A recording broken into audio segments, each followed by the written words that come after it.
सार्वजनिक रूप से कह रहा हूं, मुझे कहा था कि एक बार बाहर बैठिए, मुझे मुख्यमंत्री से अलग बात करनी है। और 15 मिनट बाद में जब मुख्यमंत्री अशोक गहलोत जी निकले तो मुझे कहा इसको क्यों लाए थे मेरे पास। मैंने कहा क्या हो गया? बोले पैरों में बैठ गया कि मेरे से मुकदमे हटा दीजिए, मेरे ऊपर मुकदमे हटा दीजिए।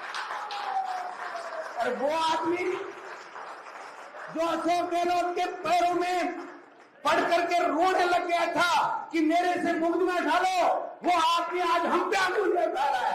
शर्म आनी चाहिए उसको, शर्म आनी चाहिए उसको।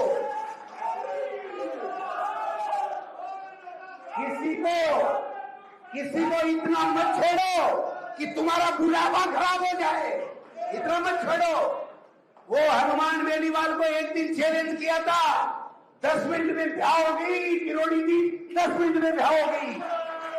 क्या बात कर रहे हो? किसको चैलेंज कर रहे हो आप 4 साल से ये राग अल्पा रहे हो, वो कांग्रेस का आदमी चोर, वो कांग्रेस का चोर।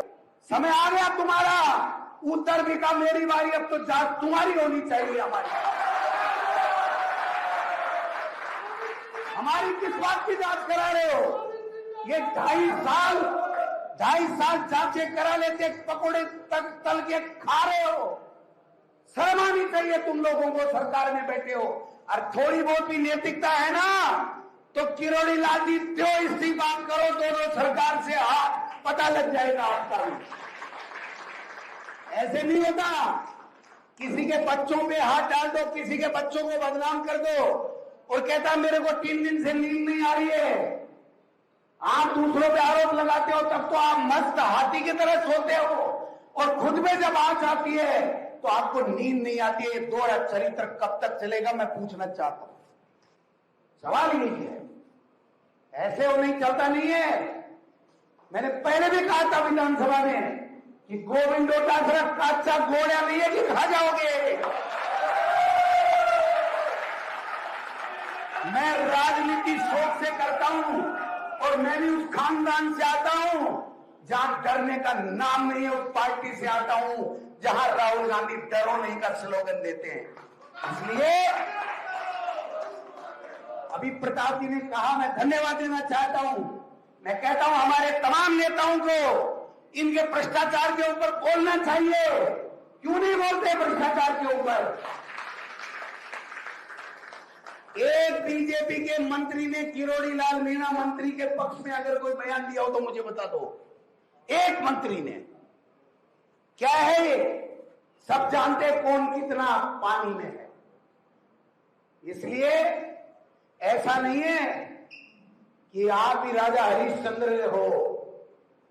सबके जमीन है, सबके परिवार है, सबके इज्जत है, सबके आबरू है। अगर दूसरे के ऊपर आप नाजायज झूठे लांछन लगाओगे तो खुद के ऊपर लगे हुए सच्चे आरोपों का जवाब भी आपको जनता के साथ देना पड़ेगा। मैं मुख्यमंत्री जी से इस मंच से आग्रह करना चाहता हूं कि जो किरोड़ी जी ने आरोप लगाए हैं मेरे ऊपर, मेरे परिवार पे, मेरे संबंधियों में, आपको पूरा अधिकार है उसकी जांच आप करा लीजिए। लेकिन इस बीज और खाद के घोटाले में ये पैसा कहां से उठा, कहां तक गया और किस किस को बटा, ये भी जांच मुख्यमंत्री जी, नैतिकता थोड़ी बहुत है तो करा लीजिए। कराओ जांच, हो जाएगा दूध का दूध, पानी का पानी। और सुनना किरोड़ी जी, आप तो कुछ टाइम तक किस पार्टी में रहोगे, कहां रहोगे मुझे पता नहीं है। गोविंद डोटासरा कांग्रेस का सिपाही और कार्यकर्ता बन करके इस तुम्हारी निकम्मी बीजेपी की सरकार को राजस्थान से नेस्तनाबूद कर देगा।